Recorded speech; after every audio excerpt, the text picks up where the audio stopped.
Conversation we're having this morning is children and early exposure to technology. Now, before the break, Omobolade and I had a look at some interesting comments that we were able to collect from our views from the net. A survey conducted by asking some of our viewers and audiences what they think on early exposure of children to technology. Now, we have a guest in the studio with us this morning that's going to help us do justice to this conversation. In name and person of Titi Adewusi. Now, Titi Adewusi is the co-founder of Niger Kids, an all-female founders ed tech company. Titi was a finalist at the Africa United Kingdom Tech Female Founders organized by the United Government in 2019. Titi was also selected as one of the leading Ladies Africa 100 inspiring women in 2020 and a Power Woman 100 in 2021. Titi was named top 5 Nigerian education outliers of 2020 by Oduxo one of Africa's largest online educational platform. Good morning, Titi. Good morning. You're bright. Your smile is so bright. I thought my smile brights up to your coffee, but yours, my goodness, thank you so much. How are you doing this morning? I'm doing great. Yeah. It's a wonderful morning in Lagos. Yeah, indeed, it always is. All right, so your background, your bio, actually, so you do a lot of things in the educational space, and you also work in the technology space. Yeah. And so your position on this conversation is very interesting because we're trying to look at early exposure of children to technology. How soon, how late, how early, how early is bad or how late is good, etc., etc. Okay. So before we get into that, let's Niger Kids, what do you do with this edtech company? So what we do is make learning fun using technology. Okay. So it's not something our parents are used to. Learning and fun, what do you mean? So that's really what we're all about. So we take technology, we take gamification, take any topic children are learning and just make a game out of it to make the learning fun and effortless. So that's what we do in a nutshell. So how has the reaction been from parents, with this comment of how can you make play fun, learning fun, what's the reaction like? In the beginning, it was tough, to be honest. People were like, no, I want my child to read her book. No, she's playing games, so that was really tough. But then God came and waved the magic wand called COVID. So people, that's just the honest truth. That was a magic wand. So people were at home, learning online, learning with technology. They had no choice, and they found that it could be stressful, it could be boring after a while, and they needed that, ginger. Yeah. And that's when we became, the favorite kid on the block. So people realized that you do need to make learning engaging. You do need to make it fun, and with technology that can happen. So yeah, we've been smiling ever since. Maybe that's why I have to. All right. I'm glad you mentioned COVID and pandemic, because obviously during that period, everyone had to be indoors. Yeah. Education, school had to stop. And one fascinating thing that I saw during the pandemic was school programs being held on the radio. Yeah. So how different forms of technology were being leveraged, to accommodate for the fact that these kids, are not in school. So now taking that into consideration, how have in your experience, dealing with these parents, how have parents, settled with the fact that technology can actually make education easier? How are they settling with that fact? Well, it really created a major mindset shift, to be honest. It was the best thing that could happen to us in the sector. Right. And what parents need to understand is that technology is an enabler. If you look at it as anything else, then you would have that conflict. But it's an enabler, and it enables us in everything that we do. So I'll give you a very funny example. I went to buy fruits, the malam that sells fruits on the side. Right.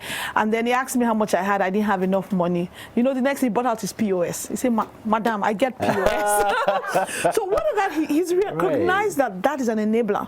So where someone will normally only spend what they have, they can spend more because they have the money electronically.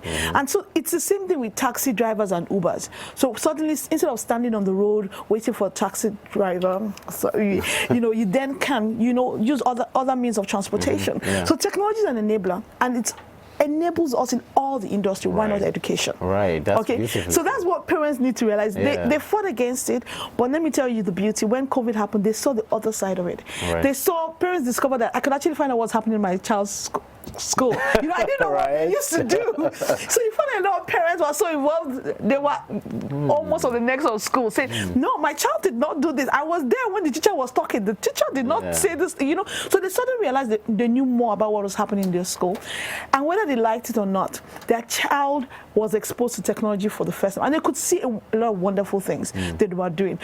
They were on WhatsApp, you know, communicating with their schools on a more frequent basis. They were using various platforms to communicate. The level that they had never done. The school on the other side saw so much parental involvement for the first time.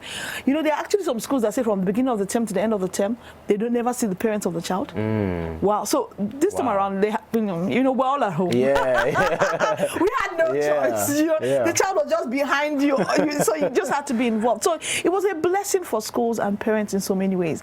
Technology is an enabler. Schools were also forced to embrace technology. A lot of schools were in what I would call the dinosaur age. They had not embraced technology. And I tell people that, you know, technology is the future. There's almost nothing that technology is not involved. And if education is about raising children for the future, how can you actually raise children for the future without technology? You pay for things online.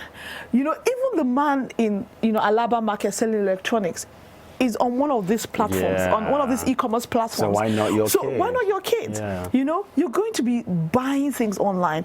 We can now study. A lot of people wanted to go to Harvard and wanted to go to other schools. But you know what? During the pandemic, they could, without having to worry about the, you know, airfare, visas, and the fees were, you know, subsidized.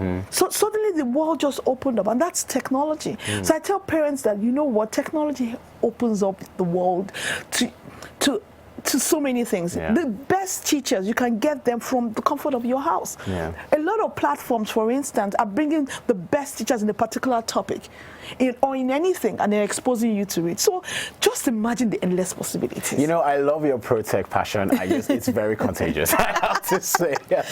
All right, so let us have a look at some of the replies that we got some viewers. You know, so we asked on Views from the Net this morning, what's your take on children using gadgets at a very young age? Now, Tony from Lagos is saying, personally, I wasn't allowed to use any gadgets till I was in SS1. Even the first ever gadget I used was all these touchlight phones. It was just for picking calls. There was a time my computer teacher back in secondary school brought in a computer system, like all these mainframe computer. It was for the school, so he brought it to class and asked each and every one of us to write a sentence about ourselves. A lot of the students got laughing at some of us because we didn't know how to use a computer. This was still when I was in SS1.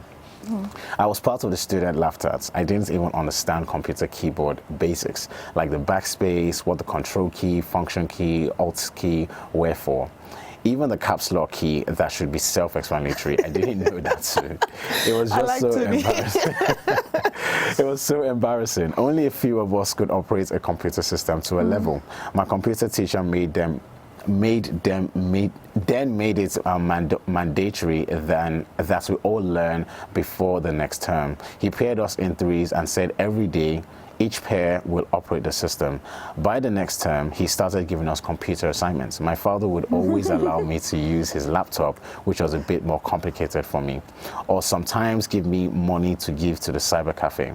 It took my father's sister to convince him to get me my own mini laptop, as she felt all the money spent in a cyber cafe just to make use of their computer for a few minutes or so was a waste of money. Plus, no one could really tell if I was actually learning anything. First term SS2, I was bought my own laptop, and I have my computer teacher to thank for that. So I think children really need to be allowed to use gadgets very early. Kids who have been exposed to a virtual world at an early age will always stage out, except you take it as a course in school. If you grow up without using any form of gadgets, it will tell. Now, you know, I've realized that, you know, there are young people in, you know, in Nigeria who, for instance, can't type. you know. So for instance, don't have basic digital literacy skills, and that is where, you know, I'm seeing these comments come from this morning. So now my question, my next question to you is, how late, you know, how late is too late for a child to be exposed to technology? It's never too late, to be honest. Okay. I'm laughing as I was reading Tony's comments because even though I studied engineering, I didn't touch a computer till maybe I was in my third year in university. Wow. And then I just touched it. I didn't use it. Yeah. So I didn't use a computer till I actually started work. And like Tony mentioned, it shows compared to those that, so it's never too late. My mother-in-law learned how to use a computer in her 70s. Right. Oh, yeah. So the truth is that it's never too late. It's never too late. Once you find out you need to, just go ahead, go and learn. Get some young chap to teach you. You know, so it's never too late, to be honest. Anybody listening out there, it's not too late, to be honest. You can start at any time.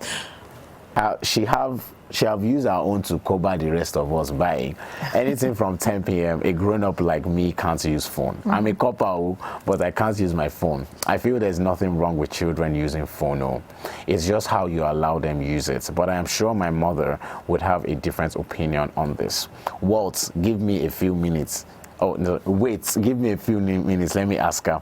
And I think he's going to ask her. Right? And mom says, I should go and sit down, my friend, or else she'll collect my phone. What? And she's shaking her head. All right. I wish I recorded her. She's too deep. She can tie a problem to her chest. Then, wow, really, Jordan. All right. So, okay. So now let's get into balance, right? So how, you know, I think parents are a bit worried about, oh, my child is spending so much time on the phone and is not, you know, socializing. He's not, you know, social skills is one comment I've heard a lot of parents say that, oh, my child would lack social skills if I don't allow them to interact, you know, with people, etc., etc. So let's talk about balance, all right? Okay. You make some of these technologies. How do you, you know, encourage balance, you know, in the way they use this tech? Okay, so let me start by saying in anything you do, you need balance. Like vitamin C is good for you, but if you take too much vitamin C, then you have a problem. So, and it's like eating carbohydrates and not having protein. We need balance in everything. So what's important is that you need to ensure that you create the routine first for your children before you start introducing them to a device. The American Academy of Pediatricians advises against children younger than 2 actually being introduced to any screen time at all. And it's really for a very simple reason. At that age, if you get them already using screen time, then they don't develop all they're meant to develop. Most of that age are really about developing movement. So it's about jumping, hopping, you know. Motor skills, fine motor skills. It's about music, because music allows you to dance. It's about play, feeling the sound, you know, exploring things. Why is this toy going to enter this ship? You know, that's really what it is.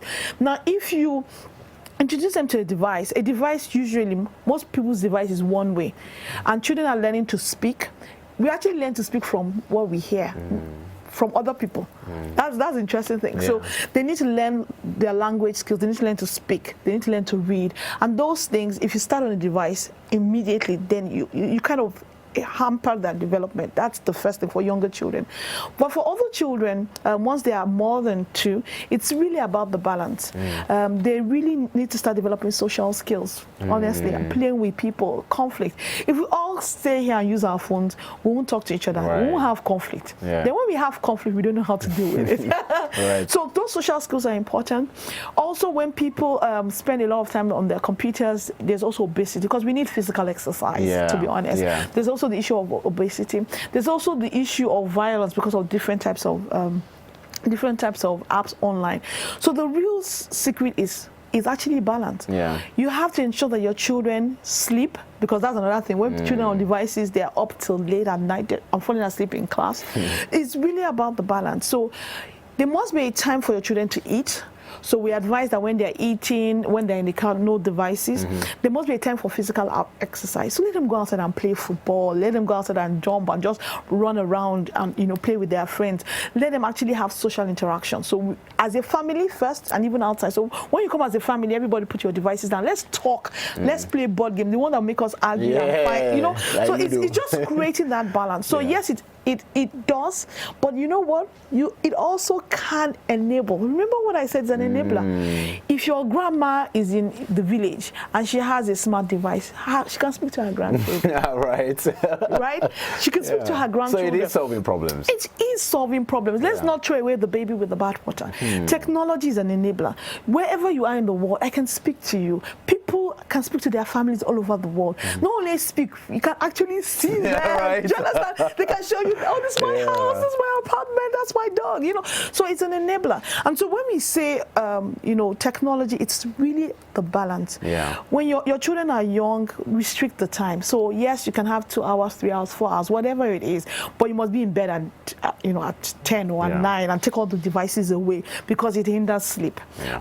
You can't do it when you're eating because if you're watching a movie, you eat more, and that's where the obesity. You must go outside and play. So once you can create the balance, once they can go out, so people can stay on their phone, watch Netflix and all that thing, and not go out when they're hungry for parties, or even when they go to parties, everybody's on their phone. We're not talking to each other anymore. So it's really the balance, and I think it's important you create that balance. If you can create the balance, then you're really all right. In the end, also ensure that what are they using technology for? If your child is learning how to code, your child is learning how to collaborate, he's creating a blog, he's creating a video on, you know, anything, you know, about who's going to be the next president, or whatever it is, he's creating, he's doing something that is, you know, creative, then it's fine. You know, they can learn how to draw, they can learn animations, graphics. There's so much more to technology, but the word is the balance. So we recommend that once children are in primary school, don't let them do more than 2-3 hours a day. During the day. And even you, I'm sure that you know that if you stay on your phone like 1-2 p.m. or meanwhile you have to be in the office for 7. So it's also, even we as adults. You know, I was going to say that. That we as adults also require balance, actually. All right, so let us now take the same question into the school space, right? So that, you know, the answer was directed at parents, right? Now, educators in schools where educational technology is a huge thing, how do they strike the balance, or how are educators encourage that this child still needs to feel their environment and learn with this technology? So the beautiful thing is that there are so many ways to do it. So when we're in class and I'm teaching you about parts of the body and we're all facing the projector and we are looking at the parts of the body, how the food goes down. You're watching a video, wow, the food really goes down, and wow, it's amazing. Children can actually contribute to so they're socializing. We want to read a book, but we don't have it in our school library. Then we can actually go to a number of library platforms where they have endless books. Wow, you know how it is. I don't know if you know some people that are bookworms and they're finished reading all the books in their school library. But with a lot of library platforms, a lot of them are even free. That means the child can go beyond what they have in their school. And those are some of the advantages. They can collaborate. They can talk to people in different parts of the world. So we're learning about the part of the world, and we can actually help you from that part of the world, show you, talk to you, collaborate. You know, there's just so many exciting things they can do within the classroom. People can build things, you know. You can actually have instructions, and you're learning how to code on your system, and they do it in pairs. So there's that social thing that keeps happening. The teacher is there. The teacher is asking them for their engagement. They can even create podcasts. You know, one time we would have done debate, but they can do a video out of it. They can do a podcast out of it. The possibilities are just endless. They can go and do research. So your teacher, instead of teaching you, says you should go and do a research on it. You actually learn more when you do the research yourself. So there are various ways in which they balance it. As long as the child is learning at their own pace. That's another beautiful thing about technology. You can learn at your pace. You know, some people are FECOs faster than the other class. But with technology, the children can learn at their pace. If you're already ahead of the class, you can go and learn. If you're behind, you can then take your time. So it can be used in various ways. The possibilities, honestly, are just endless. Right. All right. So let us, you know, I like that you earlier on the show, you stated that schools in Nigeria are still going down. They're still using the traditional mode of education, you know, meaning that there's not a lot of technology that in these schools. So like, let's give us a time frame, you know, how quickly, you know, or how soon do you think, you know, the educational technology will become a norm across schools in Nigeria? Is that a very ambitious question? It's a very ambitious question because in Nigeria we have a lot of factors. For instance, election is coming, which means that a lot of things will slow down. Okay, let's be honest. And then when the new government comes in, things slow down, things pick up. If you ask me, I would say maybe another 10, 20 years. Wow. Wow. That's... But having said that, if we have another, you know, major event that shakes us, it doesn't have to be COVID. I don't pray for it. But something that, you know, let's say for instance, something happens and everybody has to, let's say there's some bit of pollution and everybody just has to stay home for a bit of a... Okay, you're just waiting for that. Or we actually have a government that realizes the importance and insists. Intentionality. That is very intentional. Look at a lot of the things that we now pay for online in terms of our government payment that we used to go to the bank to pay, but you can pay for your NEPA bills online, you can pay your taxes online right now. To be honest, rather than if you've ever had to pay your taxes going to the offices, I'm waiting for time when we can do our passports online, do our driver's license online, you know, all the other things that we do, roadworthiness, you know, online. You just find that it makes our lives easier. And once we have government in places of authority that realize that it's an enabler, so they make the conscious effort to bring it in, then it will happen faster. But I'll give us, you know, at least a decade. It was an ambitious question, I'll say that. All right, so this is where we're going to draw the curtain on the conversation. It's been wonderful having you on the show this morning. But before you go, right, I want you to encourage educators and parents out there, you know, on the positive role technology can play in educating a child. That is your camera when you are ready. Okay, to all the parents listening out there, to all the educators, I want to start by saying technology is not the enemy. Technology actually is your friend. Technology is an enabler. You're already using technology. Once you're using WhatsApp, yes. Once you're using FaceTime, once you've been on Zoom, having any meeting, once you've had any virtual meeting, then you know that you're using technology. And it has helped, honestly. There's sometimes that we don't have to go for meetings anymore because we can actually save on fuel, save on traffic, and have that virtually. So you can see how important technology is. So do you think it's going to reduce? No, it's not. Instead, it's going to increase. It's going to be in every area. So can we really educate the child for the future without technology? We can't. It helps in education. So I would like to advise all parents and all educators to find how you can implement, roll out technology in your homes, in your schools. But as you're doing so, remember that you have to have the restrictions. You have to have the balance. You have to ensure that you, just like how you give your child, to a car, you know, you take him for some driving lessons first. I think it's important you have the balance. Don't let them just use their devices endlessly. Let them have time for it. Before you give your child a device, please teach him about online safety, about cyberbullying, about preserving his personal information, about digital footprints. Those things are important before you even give them a device. Once you do that, restrict the time and also look for wonderful, wonderful apps that they can use to learn. They can do wonderful things online. The last thing I would like to say when it comes to technology is that, you know what, put the restriction. There are a lot of filtering apps that can filter the sites that they can go to, the things that can be shown to them. It can also, you know, even automatically turn off their screen when it's time, once they exceed their screen time. So make sure you put in all these things, restrictions. Don't let them eat and use their devices when they're eating or when they're in the car. Ensure you have family time. Ensure you have time for social interactions. Ensure you have time for physical exercise because it's also important for our body. So once we can do that, you find that technology is an enabler. Your child can learn anything. They're not limited to their school. They're not limited to the teachers they have. They're not limited to what you know as a parent using technology. Thank you very much. That was, look, listen, your pro-tech passion is so contagious. Thank you very much for coming to Thank you. Thank you for having me. You have to come back and next time.